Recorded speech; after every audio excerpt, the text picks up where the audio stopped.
Okay, we're in the 1.4 lesson here, and the main topic is combinations. Combinations are going to be really similar to permutations. There's just going to be one little difference here. So a combination is the number of ways that we could pick things, the number of ways that we could organize things. But the key here is it's a number of ways that we could organize things if the order doesn't matter to me. So on the screen there's two ice cream cones, just like the last video. The ice cream cones are chocolate and vanilla. A combination says, you know what, this one, chocolate and vanilla, is really the same cone as this one, vanilla chocolate, because they have the same flavors in them. So a combination says these are the exact same thing. So combinations say, hey, these two pictures only count as one thing. But the previous lesson was permutations, and remember, permutation says if I organize things differently, I will count them as two different things. So the big idea here is to keep these two separate. Combinations say on the screen there's only one thing. It's a ice cream cone that's got vanilla and chocolate ice cream. A permutation says on the screen there are two different things because there are technically two different looking cones, and those are the differences and the key differences that you have to get down today. So if I were to compare the two, permutations again say, this is the previous lesson, permutations say that the two cones on the screen are two different cones. And so when I look at the fact that I have three flavors, chocolate, vanilla, and strawberry, to choose from, and I want to list the sample space for what kind of cones I can make, okay, I could make a vanilla chocolate cone, like the first cone here, vanilla on top, chocolate on bottom. I could make a chocolate vanilla cone. Permutation says I need to write those twice because they're two different things. Okay, now there's other things I could do. I could have a vanilla strawberry cone, and I could switch the order around. Permutation says switching is different, so strawberry vanilla would work. And then let's see, I could have a strawberry chocolate, or I could have a chocolate strawberry. Now those are all the things that I could do when we talk permutations. That's it. I can make 6 different looking cones. That's what permutation says. That's the sample space, those 6 cones. Combination says, you know what? If I have a vanilla chocolate cone, I don't need to switch the order because the chocolate vanilla, it's the same 2 flavors. It's technically the same cone, same flavors, so I don't need to write it twice. So then I'll go on vanilla chocolate. That combination is good. Maybe I have a vanilla strawberry, and a combination say I don't need to switch it because it's the same 2 flavors. And then let's see, we're missing chocolate strawberry, and combination says I don't need to switch that either. So permutations say there's 6 different looking cones I could make. Combinations say there's really only 3 different cones that you could create that have different flavors in them. That's kind of the big difference. So let's say you go to the restaurant. I love to go to a restaurant, take my kids, and use the kids menu has a coloring on it all the time.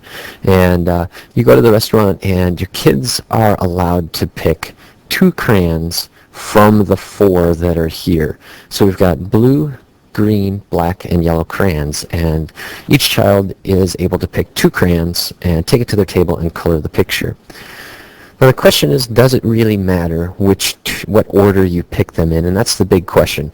Would it really matter if I pick blue first and green second? Or if I picked green first and blue second and walked back to my table? No, it wouldn't really matter because I'd have the same 2 colors to color with. Well, if the order doesn't matter, that's a combination. Order doesn't matter, that's a combination. So the way that we handle that is different than a permutation. So we have to remember, if the order doesn't matter, it's a combination. So we're going to start to create a tree diagram for this idea. So let's say I go up and I try to draw one of the crayons.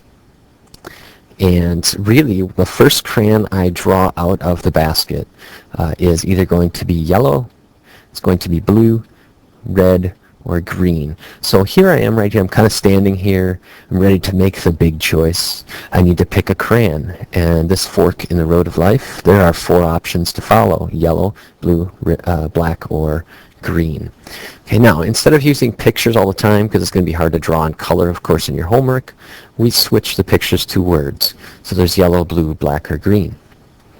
So the first crayon I pick, there are 4 options. right? Once I pick a crayon, let's just say I get yellow. Let's say I end up right here. Here's where I am right now. I got a yellow for my first crayon. Now, when I go back to the basket to draw another crayon, I've already chosen the yellow one. So now, think of how many crayons are left for me to pick. There are 3 colors left. There are blue, black, or green left. So my tree diagram, okay, if I pick yellow, there's really only 3 options left in the basket for me. So there's 3 roads to follow for the next thing that I do, blue, black, or green. Right? If I would have chosen blue, then there's still 3 crayons left in the basket, and those 3 crayons would be yellow, black, or green. So now if I got blue, I'd have 3 choices left in the basket. That's 3 branches on my tree. If I would have gotten black, there would be 3 colors left. I just can't get black again.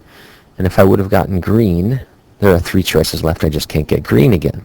So the tree diagram is this pretty large tree diagram here that represents everything that could possibly happen when I do this. So there were 4 crayons, and I wanted to really pick 2 of them at random. And now we could count if we wanted to. There's 1, 2, 3, 4, 5, 6, 7, 8, 9, 10, 11, 12. There's 12 outcomes that I can see in the tree diagram. Now remember, the fundamental counting principle says I'm going to draw 2 crayons, and for my first crayon, there were 4 choices. For my second crayon, once I draw one, there's only 3 choices, and I could multiply 4 times 3, and I could get the answer 12. And I could do this more quickly than a tree diagram, but that's the fundamental counting principle. That's a nice review there for us too. So let's move on though. Let's move on to the formula. The formula here is a combination formula, just like yesterday's permutation formula. It just has this r factorial at the end. So if I'm going to solve this 9c5, and what this says is I have 9 items, and I'm going to pick 5 of them. The c is a combination, which means it doesn't matter what order I pick them in.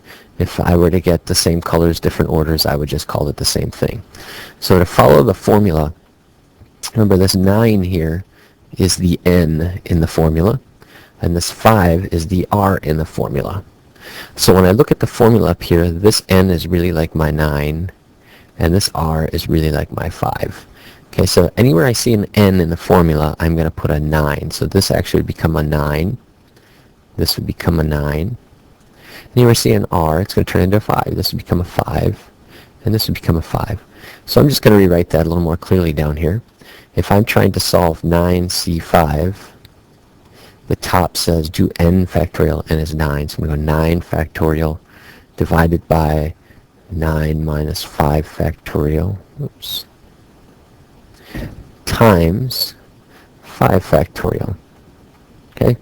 And just to simplify a little bit, we'll have a 9 factorial on the top.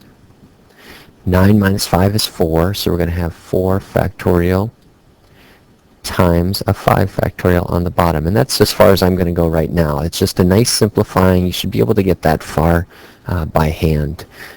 Okay. Let's go back to the color crayon problem. Okay, now I'm going to change this because I had changed this. We had 4 different colors in the color crayon problem. And just to go back to show you, the 4 colors that we had to choose from here were blue, yellow, black, and green. Blue, yellow, black, and green. Okay, and so what I'm looking for in this problem is I had 4 different colors, and I was going to pick 2 of them. Now remember, the C is a combination. That says I had 4 colors, I'm going to pick 2 of them. It doesn't matter what order I pick. Blue, yellow is the same as yellow, blue, so I use C, or a combination here. Okay, and if I'm going to follow the formula says first number on top, so it's n factorial, divided by, it says subtract the 2 numbers in the parentheses, factorial, and multiply it by the second number, factorial. And if I'm going to simplify that, I've got 4 factorial over 4 minus 2 is 2, 2 factorial times the 2 factorial that's there. And I could calculate this out. I could do this on my calculator. I could go 4C2 on my calculator, and that's in the calculator notes where we're headed. These little more application kind of questions.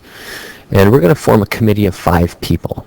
We want to pick 5 random people from a group that consists of 5 men and 8 women. Now, right now, it doesn't matter that there's 5 men and 8 women. What we really care about here is there's 13 people, okay?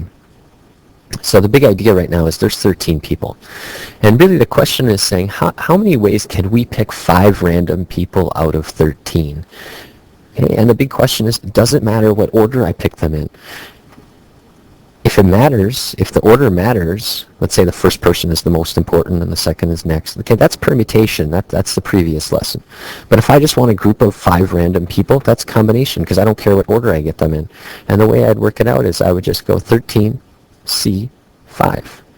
And I would solve that problem the way that we've always solved it.